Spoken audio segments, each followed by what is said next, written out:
അപ്പോൾ എൻ്റെ ഇന്നലത്തെ വീഡിയോയിൽ ഞാൻ പറഞ്ഞായിരുന്നു, എനിക്ക് പ്രൊഡ്യൂസർ മെസ്സേജ് അയച്ചു, ജോബി ചേട്ടൻ, ഗുഡ്വില്ലിൻ്റെ ജോബി ചേട്ടൻ. അപ്പം ജോബി ചേട്ടനെ മെസ്സേജ് അയക്കാൻ ഉണ്ടായ കാരണം ഇപ്പം ഞാൻ ആ വീഡിയോ ഇടാം, അത് കഴിഞ്ഞിട്ട് ബാക്കി കാര്യം പറയാം.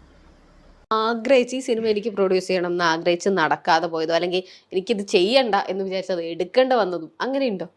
ഞാൻ ആഗ്രഹിച്ചിട്ട് നടക്കാത്തത് ലാലേട്ടൻ്റെ സിനിമയാണ്. ഇതുവരെയും ഗുഡ്വിൽ ഒരു മോഹൻലാലിന്റെ പടം ചെയ്തിട്ടില്ല. അത് എന്താണെന്ന് എനിക്കതല്ല, എനിക്ക് അറിയില്ല. ഞാനും പുള്ളിയായിട്ട് നല്ല അടുപ്പാണ്. അപ്പം ആ വീഡിയോ കണ്ടപ്പോഴാണ് എനിക്ക് ഗുഡ്വില്ലിൻ്റെ കാര്യം ഓർത്തതും ഞാൻ അവർക്ക് മെസ്സേജ് അയച്ചതും. അപ്പം അത് കഴിഞ്ഞ് ജോബി ചേട്ടൻ മെസ്സേജ് അയച്ചപ്പോൾ മലയാള സിനിമ അറിയാവുന്നവർക്കെല്ലാം ഗുഡ്വിൽ അറിയാം. ഗുഡ്വില്ലിൻ്റെ ഒരു 3 പടം ഞാൻ പറയാം.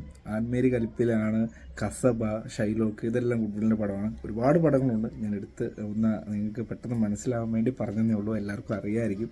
അപ്പോൾ ഈ ഒരു വീഡിയോ കണ്ടിട്ടാണ് ഞാൻ ചേട്ടൻ മെസ്സേജ് അയച്ചത്. അപ്പോൾ ബാക്കി കാണാം. നീ നാരായണീന് 3 ആൺമക്കൾ എന്ന് പറഞ്ഞ സിനിമ ഇറങ്ങുന്നുണ്ട്, നീ അതൊന്ന് പോയി കാണും. കണ്ടിട്ട് അതിനെക്കുറിച്ച് നല്ല കുറച്ച് റൈറ്റപ്പ് ഒക്കെ എഴുതുക. എന്നിട്ട് ആ പടം വിജയിച്ച് കഴിയുമ്പോൾ, അത് വിജയിപ്പിച്ച് കഴിയുമ്പോൾ നിൻ്റെ ഉത്തരവാദിത്തം, നീ എന്നെ ബന്ധപ്പെട്, നിനക്ക് എല്ലാ അവസരങ്ങളും തരാം. അപ്പം നാരായണീൻ്റെ 3 ആൺമക്കൾ എന്ന് പറഞ്ഞ പടം ഇറങ്ങിയ സമയത്താണ് ഞാൻ മെസ്സേജ് അയച്ചത്. അത് ഫെബ്രുവരിയിലായിരുന്നു. അത് കഴിഞ്ഞിട്ട് ഞാൻ ഉള്ളത് പറഞ്ഞാൽ ഞാൻ നേരിട്ട് പോയി കണ്ടു.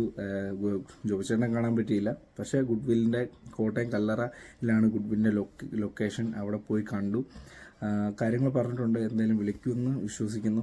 പിന്നെ അത് മാത്രം നോക്കുന്നില്ല, ഒരുപാട് വഴികൾ നോക്കുന്നുണ്ട്. നമ്മുടെ ലക്ഷ്യം സാധിക്കാൻ നമുക്ക് എത്താവുന്നതിൻ്റെ മാക്സിമം, അല്ലെങ്കിൽ ചെയ്യാവുന്നതിൻ്റെ മാക്സിമം ചെയ്യുക എന്നുള്ളതാണ്.